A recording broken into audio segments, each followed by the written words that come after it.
News రైతు రుణమాఫీపై CM Revanth Harish Rao మధ్య సవాళ్లు కొనసాగుతున్నాయి.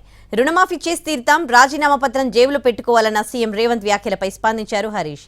ఆగస్టు 15 లోపు రుణమాఫీ 6 గ్యారెంటీలు అమలు చేస్తే స్పీకర్కు తన రాజీనామా లేఖ ఇస్తానని చెప్పారు. హామీలు అమలు చేయకపోతే రాజీనామా చేయడానికి రేవంత్ సిద్ధమా అని ప్రశ్నించారు హరీష్. 15 ఆగస్టు 2 లక్షల రుణమాఫీ చేస్తా, ఆయనలో నీతో మాట్లాడతా. ఇవాళ ఆశామాసిగా సవాళ్లు స్వీకరించిన సిద్దిపేట చెప్పుడు కాదు, జేబుల రాజీనామా పత్రం పెట్టుకో. సమాజాన్ని ఎడ్డిదో గుడ్డిదో మాటలతో మోసం చేయొచ్చు అనుకుంటున్నాం. అవన్నీ ఏం కుదరవు. 15 ఆగస్టు నాడు నీ ఆఖరి శాసనసభ సభ్యత్వం రైతు రుణమాఫీ చేసి నీ సంగతి తెలుస్తాను తెలియజేస్తూ నేను ఆగస్టు 15 తారీఖు రుణమాఫీ చేస్తా అన్నాడు.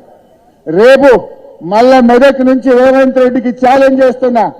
రేపు పొద్దున 10 గంటలకు అసెంబ్లీ ముందు అమరవీరుల స్తూపం దగ్గరికి నేను వస్తా ఉన్నా. నా రాజీనామా లేఖతో నువ్వు వస్తావా? నువ్వు రాదమ్ముంటే నువ్వు ఆగస్టు 15లోగా రుణమాఫీ చేసేది నిజమైతే, ఆగస్టు 15లోగా బాండ్ పేపర్ మీద రాసిచ్చిన 6 గ్యారెంటీలు అమలు చేసే నిజమైతే రేపు గన్ పార్క్ దగ్గరికి మనమిద్దరం రాజీనామా లేఖలను మేధావుల చేతుల్లో పెడదాం.